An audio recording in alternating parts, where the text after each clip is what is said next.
What's up, folks? Your buddy Fatalroadie. Tonight we're doing a Raw recap. We started off with Asuka coming out, and just when you think we're going to start right off with a match, nope, guess not. Sasha Banks and Bayley come out. They talk about winning the tag team titles. Then Charlotte Flair comes out. She tells Sasha Banks and Bayley to make this quick. But of course, we can't do that because the Iconics have to come out. They say at Backlash they're going to be facing Sasha Banks and Bayley and Nikki Cross and Alexa Bliss in a triple threat match for the tag team titles.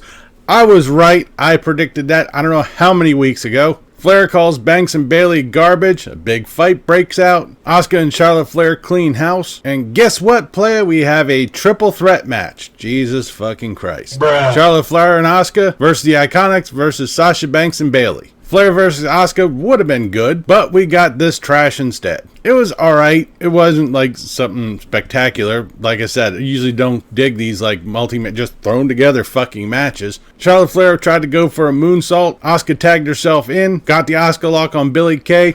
She taps out.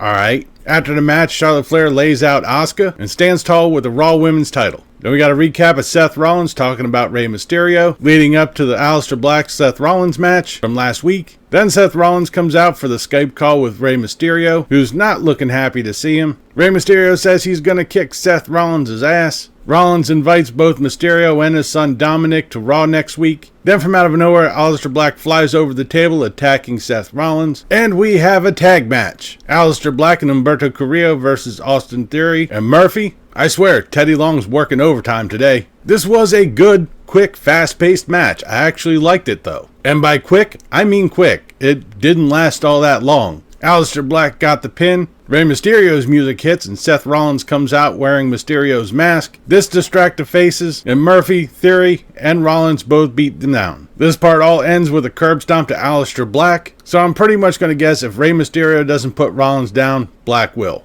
After a very quiet backstage interview with Randy Orton, we go back to the ring for the Peep Show with Christian. His guest is going to be Edge. Christian tells Edge that you're running on fumes. The Edge couldn't pull off a greatest match, even in his prime. Edge seems to think otherwise. Christian says, I'm only just testing you, and has all the confidence in Edge is going to win. Randy Orton shows up on a Titantron, says STFU, and that at Backlash he will embarrass, humiliate, and send Edge home broken. Orton ends it by saying that Edge's redemption is over. Edge says, I think not, slams down the microphone and walks off. We then have a backstage interview with MVP. It's interrupted by R-Truth trying to hide. It ends up with Bobby Lashley putting a full Nelson on R-Truth. Okay. We then have the Viking Raiders and Street Profits Decathlon, which goes absolutely fucking nowhere. This is seriously just a waste of fucking time. Back in the ring, we got Apollo Crews coming out. He's talking about the upcoming triple threat match. Andrade versus Angel Garza versus Kevin Owens for the #1 contender spot for the United States title at Backlash. Before the match starts, Kevin Owens attacks Garza and Andrade on the ramp. As soon as the match starts, Kevin Owens being double teamed by both Garza and Andrade. But once it comes down to pinning, Zelina Vega's boys have a point of contention.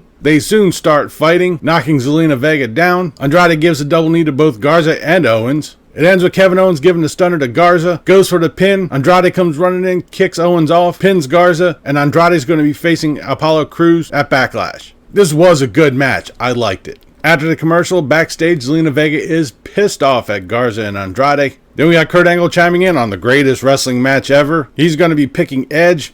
Alright, all these legends, I don't give a shit. They're putting way too much stock on this match. I swear to God, this better be like a 10-star match. Then we got MVP in the VIP lounge for the Hour 3 Talkathon. He goes to introduce his guest, Bobby Lashley, but Drew McIntyre comes out. MVP asks, why are you here? After a bit of talking back and forth, Bobby Lashley tries to sneak up on McIntyre. MVP ends up eating a Glasgow kiss. Then the Viking Raiders and Street Profits come out. And guess what, playa? We have another tag team match. MVP and Bobby Lashley versus the Viking Raiders. This is an okay match. It was basically just a time sink. Bobby Lashley got the full Nelson on Aerie. He taps out. After the match, Ivar knocks down MVP. Lashley puts the full Nelson on Ivar. The Street Profits try to break it up. McIntyre comes running in, gives a Claymore kick to Bobby Lashley, and he ends up flying out of the ring. Then we come to our main event, the match we were supposed to have at the beginning of the show, Charlotte Flair versus Asuka. Before the match, we have a little bit of deja vu because Sasha Banks and Bayley come waltzing back out again. There were some pretty good spots that had a pretty good run time. Charlotte Flair had most of the offense through the match. Further on in the match, the Iconics show up. They're behind the barricade with the crowd. Shortly after, they attack Sasha Banks and Bayley and they get ejected.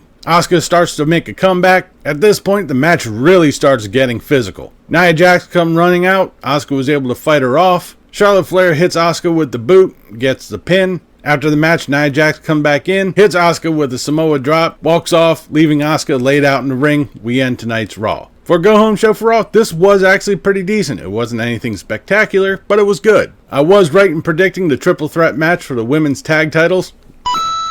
Anyways, the matches were decent.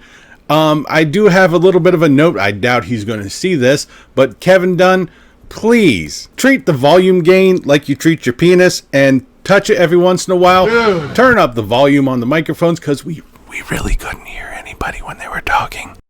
I mean, I had to crank my volume up for some of the interviews. Anyways, that'll do it for this episode of the Raw Recap. I'll be back later this week with the SmackDown review. Leave a comment down below what you thought of tonight's Raw, what you thought about this video. If you liked it, please give me a thumbs up. Don't forget to share and subscribe. I've been Fatalroadie. You've been awesome. Thank you very much for watching. And remember, if it's too loud, you're too old. See ya.